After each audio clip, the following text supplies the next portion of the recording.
To Hemis kitchen. Hemis கிச்சனில் இன்னைக்கு என்ன ரெசிபி செஞ்சு காட்ட போகிறேன்னா, ஒரு நான்வெஜ் ரெசிபி தாங்க செய்ய போகிறேன். அதுவும் மட்டன் பிரியாணி.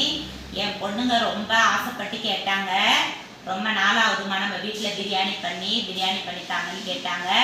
அதனால் இன்றைக்கி மட்டன் பிரியாணி மசாலாலாம் வறுத்து அரைச்சி இன்றைக்கி மட்டன் பிரியாணி செய்ய போகிறேன்.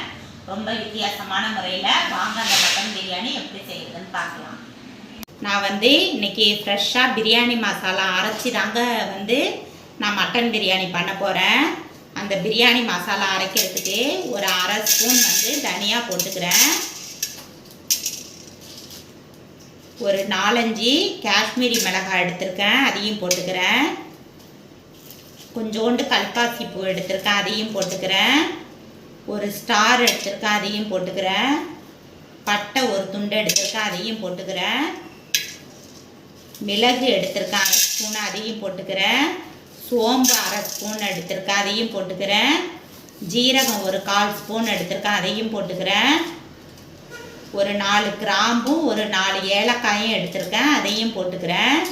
நான் ஒரு வேளைக்கு 1 கிலோ அரிசி 1 கிலோ கறிக்கு தகுந்த மாதிரி பொருள் சொல்லிக்கிட்டு இருக்கேன். 2 ஜாவித்திரி எடுத்திருக்கேன், அதையும் போட்டுக்கிறேன். ஒரு 4-5 பாதாம் பருப்பு எடுத்திருக்கேன், அதையும் போட்டுக்கிறேன். பாதாம் பருப்பு ஆப்ஷனல் தான், நீங்கள் இருந்தால் போட்டுக்கோங்க, இல்லைன்னா விட்டுருங்க.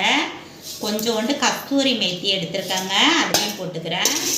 போட்டுட்டு எல்லாத்தையுமே நல்லா சிம்மில் வச்சு நல்லா வாசனை ஒன்று வரும், அது வரைக்கும் வறுத்துடுங்க. பாருங்கள், நல்ல மனம் ஒன்று வருது. இந்த ஸ்டேஜில் இதை ஆஃப் பண்ணிவிட்டு ஆற வச்சுட்டு அதுக்கப்புறம் நம்ம நைஸாக அரைச்சிக்கலாங்க. மட்டன் பிரியாணி பண்ணுறதுக்கு ஸ்டார்ட் பண்ணிடலாங்க. நான் ஒரு பாத்திரம் வச்சுட்டேன், நெய் ஊற்றிக்கலாம். Sunflower oil ஊற்றுறேங்க.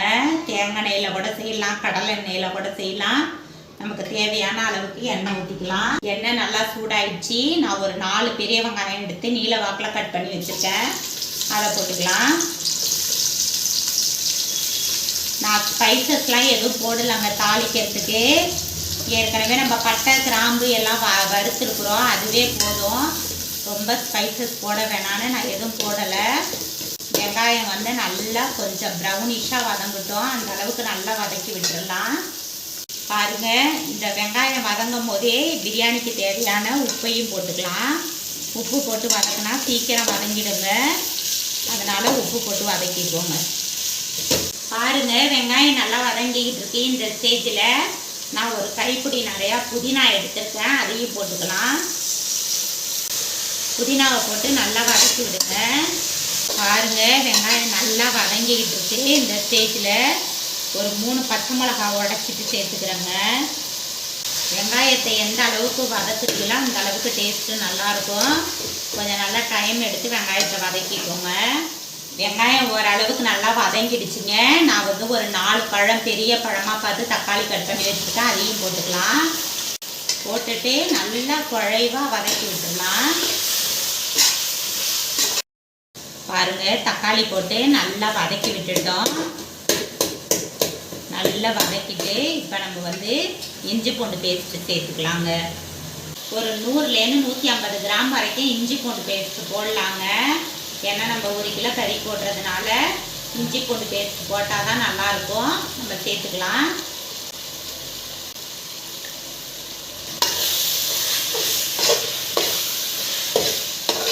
இஞ்சி பூண்டு பேஸ்ட்டு நிறையா போட்டால் தாங்க நல்லாயிருக்கும். மட்டன் பிரியாணியோ சிக்கன் பிரியாணியோ இல்லைன்னா தக்காளி சாதம் மாதிரி இருக்கும். அதனால் இஞ்சி பூண்டு நம்ம 1 கிலோ மட்டன் பிரியாணி செய்கிறோன்னா ஒரு 150 கிராம்லேருந்து 200 கிராம் வரைக்கும் இஞ்சி பூண்டு பேஸ்ட்டு போட்டால் தாங்க நல்லாயிருக்கும். நல்லா வதக்கி விட்டுடலாம். நல்லா அந்த பச்சை ஸ்மெல்லாம் போகட்டும். பாருங்கள், இஞ்சி பூண்டு பேஸ்ட்டு கொஞ்சம் நல்லா வதங்கிக்கிட்டு இருக்கு. இந்த ஸ்டேஜில் நான் 1 கிலோ மட்டன் வேக வச்சு எடுத்துருக்கேங்க. வெறும் மஞ்சத்தூள் உப்பும் போட்டு தான் வேக வச்சேன். அந்த மட்டனை இது கூட சேர்த்துக்கலாம். மட்டன் இந்த இஞ்சி பூண்டோடு சேர்ந்து நல்லா கொஞ்சம் நேரம் வேகணுங்க. அதனால தான் இந்த ஸ்டேஜில் போடுறோம். குக்கரில் கொஞ்சம் வேக வச்சுட்டு போட்டுக்கோங்க மட்டனை. நான் கொஞ்சம் பெரிய பெரிய குண்டாக தான் போட்டிருக்கேன். இந்த ஸ்டேஜில் நம்ம அரைச்சி வச்ச பிரியாணி மசாலாவையும் இது கூட சேர்த்துக்கலாங்க.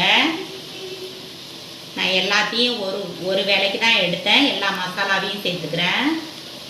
பிரியாணி மசாலா போட்டுட்டு நல்லா வதக்கி விட்டுடலாம். பாருங்க, நான் ஒரு 50 ml மேலே தயிர் எடுத்திருக்கேன். அதையும் இது கூட சேர்த்துக்கலாம்.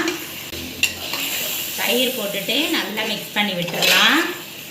வேறு எந்த மசாலாவும் நம்ம இது கூட சேர்க்க போகிறதில்ல.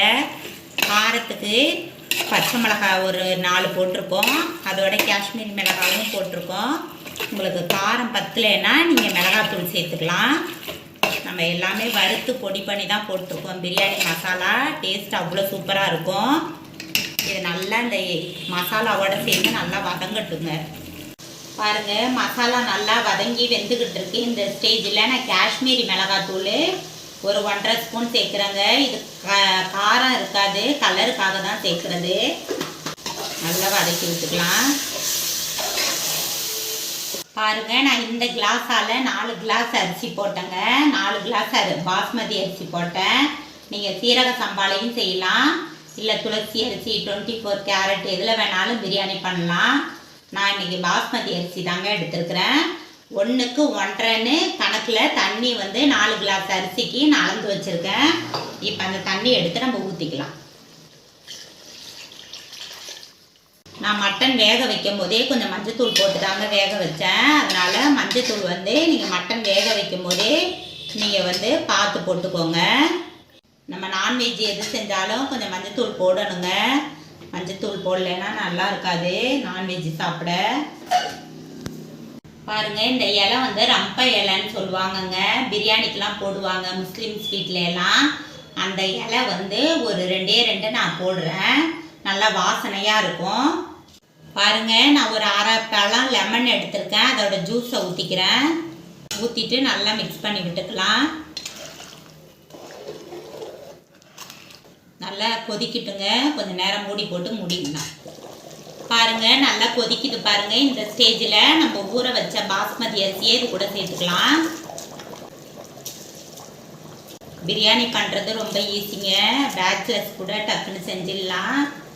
அந்த மாதிரி ஒரு மெத்தடில் தான் இது வித்தியாசமாக பிரியாணி மசாலா வறுத்து அரைச்சி செஞ்சு காட்டியிருக்கேன்.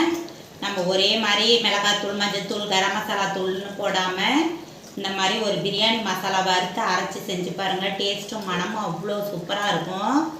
இந்த மாதிரியே செய்ய சொல்லி கேட்பாங்க எல்லாருமே. அந்த அளவுக்கு டேஸ்ட்டு நல்லாயிருக்கும். அரிசியை போட்டுட்டு ரொம்ப கிளறி கிண்டக்கூடாது. இந்த மாதிரி நடுவில் மட்டும் கிண்டி விட்டிங்கன்னா போதும். இல்லைன்னா அரிசி உடஞ்சிடும்.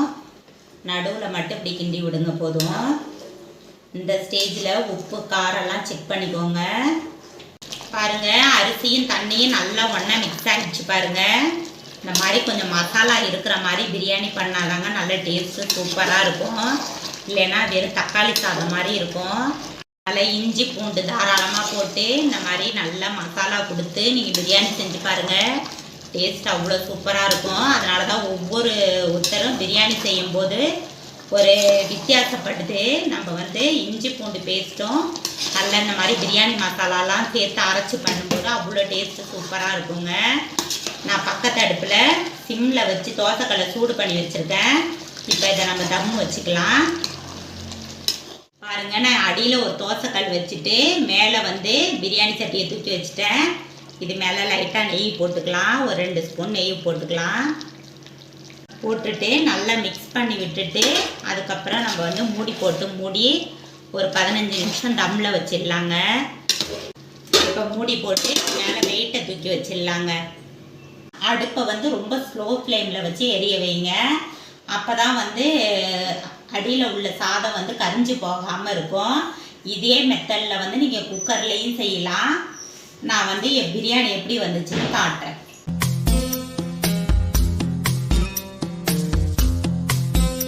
பாருங்க, நம்ம தம்முலேருந்து எடுத்துட்டோம். சாதம்லாம் இப்படி தூக்கிக்கிட்டு இருக்கு பார்த்தீங்களா? இப்படி தான் இருக்கணும். அருமையான மட்டன் பிரியாணி ரெடி ஆயிடுச்சு. கண்டிப்பாக இதே மாதிரி நீங்களும் ஒரு பிரியாணி பண்ணி பாருங்கள். டேஸ்ட் அவ்வளோ அட்டகாசமாக இருக்கும். பாருங்கள், எந்த அளவுக்கு நல்லா ஜூஸியாக வந்திருக்கு பாருங்கள் பிரியாணி. நம்ம நல்லா மசாலாலாம் ஸ்பைஸியாக நம்ம வறுத்து அரைச்சி போட்டோம். அதனால் இப்படி இருக்குது. டேஸ்ட்டும் அதேமாரி சூப்பராக இருக்குங்க. மறக்காமல் இந்த மாதிரி ஒரு மட்டன் பிரியாணி நீங்களும் செஞ்சு சாப்பிட்டு பார்த்துட்டு எப்படி இருந்துச்சுன்னு மறக்காமல் கமெண்ட்ஸில் சொல்லுங்கள். இந்த வீடியோ உங்களுக்கு ரொம்ப பிடிச்சிருக்கும்னு நினைக்கிறேன். மறக்காமல் நம்ம சேனலுக்கு சப்ஸ்கிரைப் பண்ணுங்கள். பக்கத்தில் இருக்கிற பெல் பட்டனை கிளிக் பண்ணுங்கள். அப்போ தான் நான் போடுற ஒவ்வொரு வீடியோவும் உங்களுக்கு உடனே வரும். தேங்க்யூ.